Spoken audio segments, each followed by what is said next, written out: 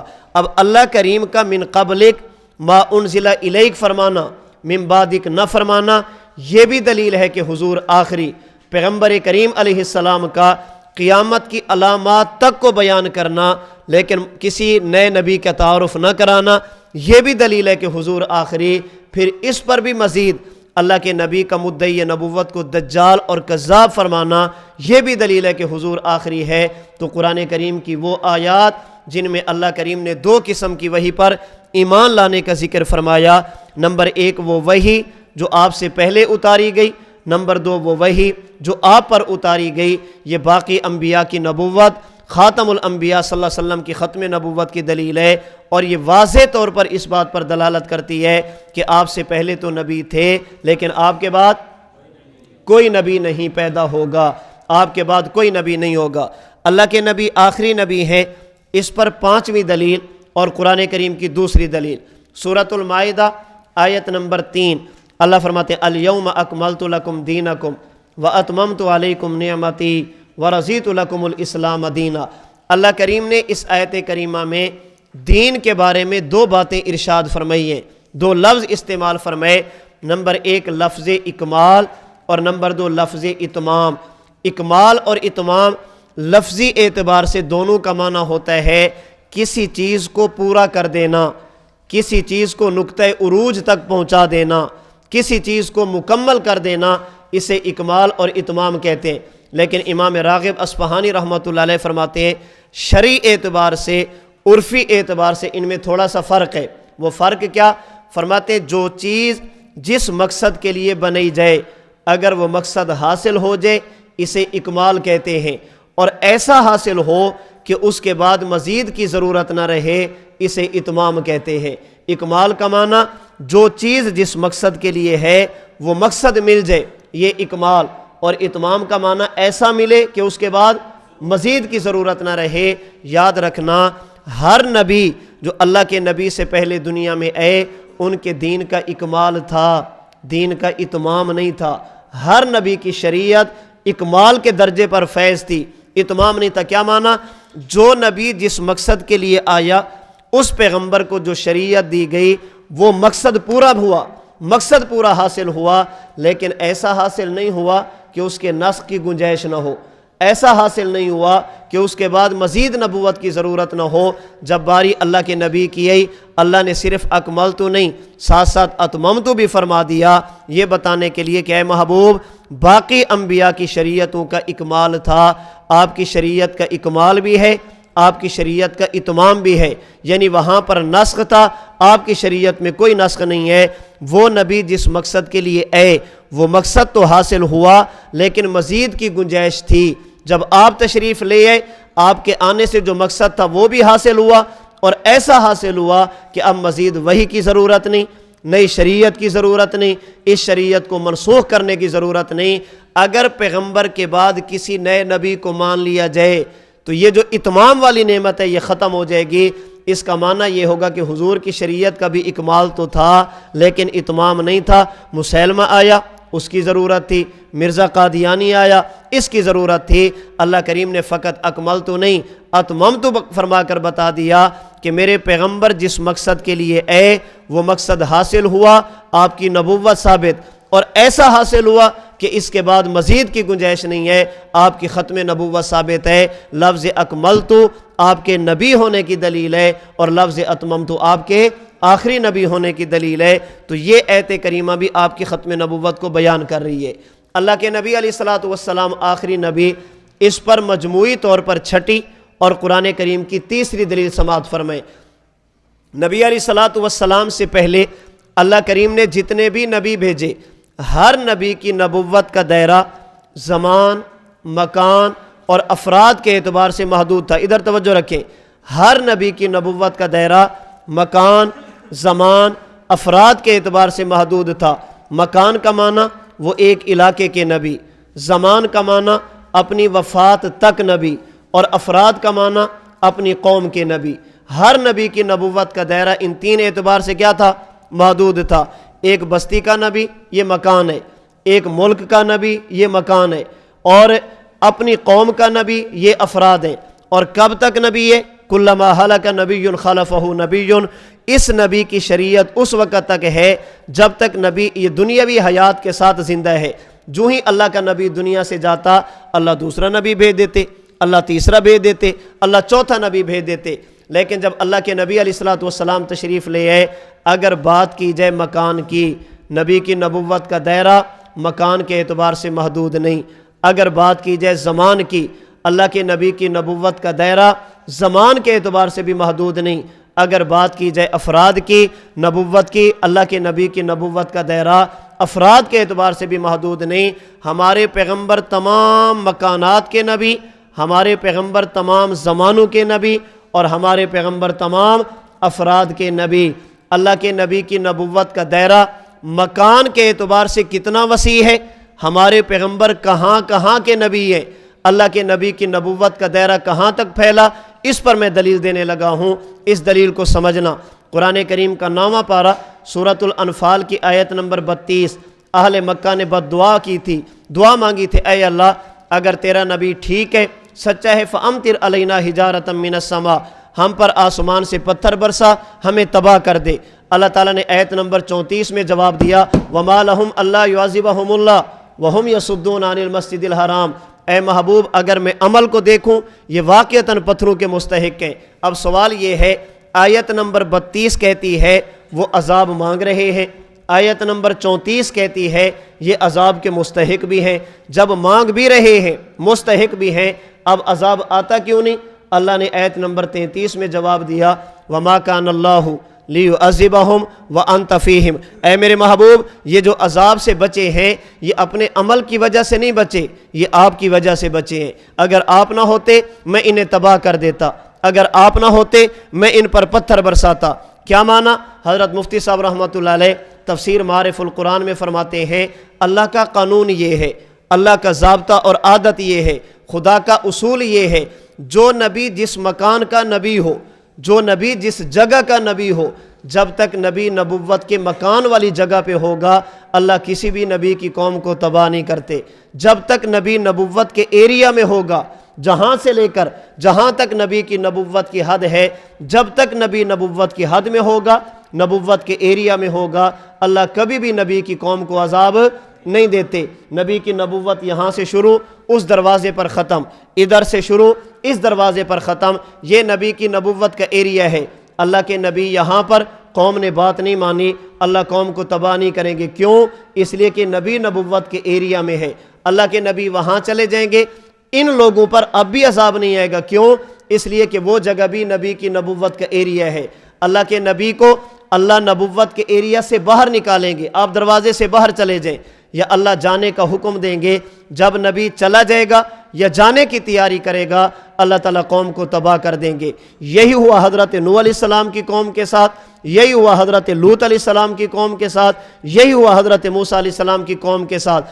معنی یہ کہ جب تک نبی نبوت کے ایریا میں ہو، یعنی ایسی جگہ پر ہو جو جگہ نبی کی نبوت کی حد میں ہو، اللہ قوم کو تباہ نہیں کرتے، اجتماعی عذاب نہیں دیتے۔ اب مشرکین مکہ کہتے ہیں اللہ اگر تیرا نبی سچا ہے تو عذاب دے دے۔ فرمایا وما کان اللہ لیعذبہم وانت فیہم، اے محبوب آپ موجود ہیں میں عذاب دوں یہ تو میرے قانون کے خلاف ہے۔ اللہ کے نبی طیف میں چلے گئے۔ اب مکہ والے کہہ سکتے تھے کہ اب تو محمد مکہ میں نہیں، اب تو اللہ کے نبی طیف میں ہے، اگر عذاب نہ آنے کی وجہ نبی تھے، نبی تو طیف میں ہے، اب تو عذاب آ جائے۔ فرمایا وانت فیہم، آپ کی نبوت کا دائرہ صرف مکہ تک محدود نہیں، آپ طیف کی بھی نبی ہیں۔ اللہ کے نبی مدینہ پہنچے، مکہ والوں پہ اب بھی عذاب نہیں آیا، پتہ چلا پیغمبر کی نبوت کا دائرہ مکہ تک محدود نہیں تھا، طیف تک محدود نہیں، آپ مدینہ کے بھی نبی، بدر، احد، خندق، حنین، احزاب، تبوک تک گئے، اب بھی عذاب نہیں آیا، پتہ چلا نبی ابھی تک نبوت کے دائرے میں ہیں، ابھی تک نبوت کی حد میں ہیں، ابھی تک نبوت کے ایریا میں ہیں۔ اللہ کے نبی بیت المقدس پہنچے، عذاب اب بھی نہیں آیا، پتہ چلا ہمارے نبی وہاں کے بھی نبی ہیں۔ اللہ کے نبی 7 آسمان کراس کر کے عرش معلیٰ تک پہنچے، اب حضور فرش پر نہیں، اللہ کے نبی عرش پر جا چکے، زمین والوں پہ، فرش والوں پہ اب بھی عذاب نہیں آیا۔ فرمایا وَأَنْتَ فِيهِمْ، اے میرے محمد وہ اور نبی تھے جن کی نبوت کا دائرہ زمین تھا، آپ فرش پر تھے تو فرش کے نبی، آپ عرش پر پہنچے تو عرش کے بھی نبی ہیں۔ اللہ کے نبی کا انتقال ہوا، صحابہ کرام نے آپ کو غسل دیا، صلاۃ و سلام کی صورت میں جنازہ ادا فرمایا، اللہ کے نبی کو سیدہ عائشہ صدیقہ کے حجرے میں دفن کیا۔ اب پیغمبر زمین پر نہیں، زیر زمین، اللہ کے نبی دنیا میں نہیں، پیغمبر برزخ میں چلے گئے۔ اب امت پہ عذاب آنا چاہیے تھا، مفتی صاحب فرماتے ہیں نا وَأَنْتَ فِيهِمْ، ہمارے نبی فقط دنیا کے نبی نہیں، ہمارے نبی برزخ کے بھی نبی ہیں۔ اور ضابطہ یہ ہے جب تک نبی نبوت کے ایریا میں ہو اللہ قوم کو عذاب نہیں دیتے۔ قیامت کی صبح تک ہمارے نبی نے نبوت کے ایریا سے باہر نہیں جانا، اور قیامت کی صبح تک اللہ نے نبی کی امت کو اجتماعی عذاب بھی نہیں دینا۔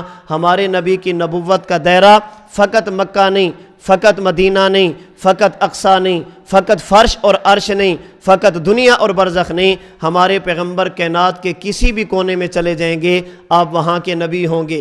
حضرت مفتی صاحب نے اگلی بات بھی لکھی ہے، فرماتے ہیں اس سے ایک بات تو یہ سمجھی ہمارے نبی کی نبوت کا دائرہ وسیع ہے، آپ کسی خاص مکان کے نبی نہیں۔ ایک بات اور بھی سمجھی حضرت، وہ کیا؟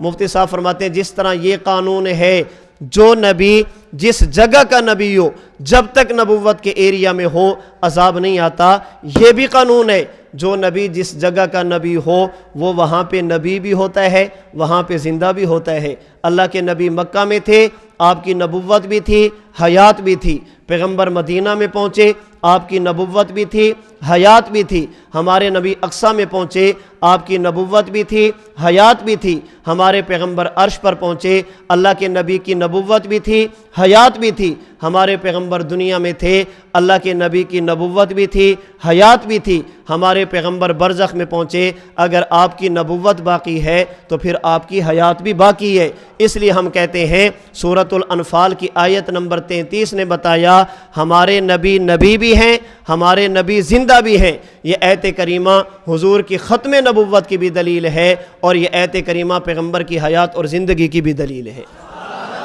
ہمارے نبی کی نبوت کا دائرہ مکان کے اعتبار سے کتنا وسیع ہے، اس لیے اللہ تعالیٰ نے فرمایا الحمدللہ رب العالمین، مجھے عالمین کا رب کہتے ہیں۔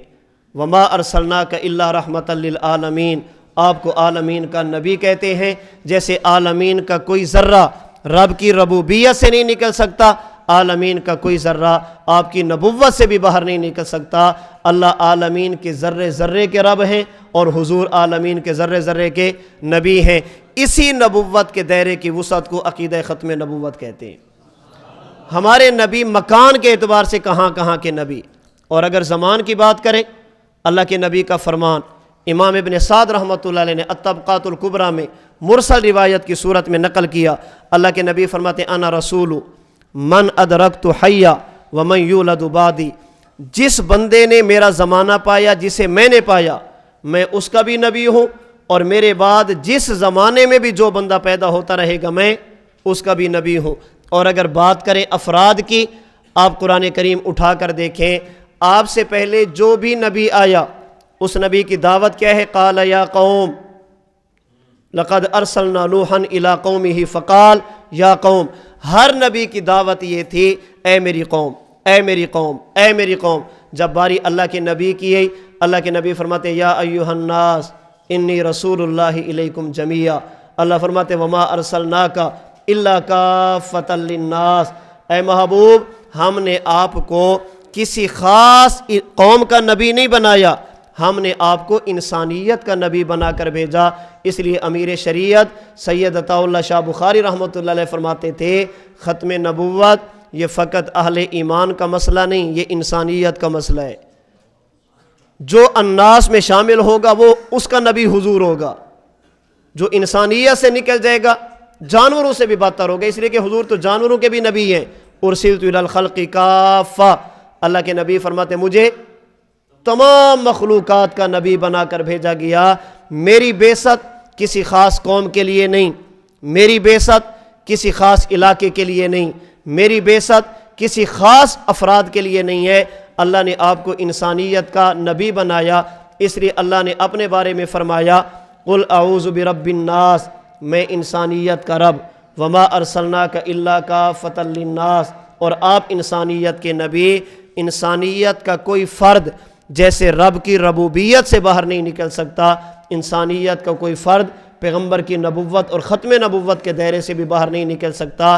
اگر کوئی بندہ یہ کہے کہ حضور کے بعد بھی نیا نبی آ گیا، اس کا معنی یہ ہوگا مکان کے اعتبار سے نبی کی نبوت محدود ہو گئی، زمانے کے اعتبار سے نبی کی نبوت محدود ہو گئی، افراد کے اعتبار سے پیغمبر کی نبوت محدود ہو گئی۔ یہ جو پیغمبر کی خصوصیت ہے بعثت عامہ، پوری کائنات کے نبی، یہ ختم ہو جائے گی۔ اللہ کریم نے آپ کو انسانیت کا نبی بنایا، یہ آپ کی خصوصیت ہے، اور یہ اسی صورت میں باقی رہتی ہے جب آپ کی نبوت کے ساتھ ساتھ ختم نبوت کا عقیدہ مانا جائے۔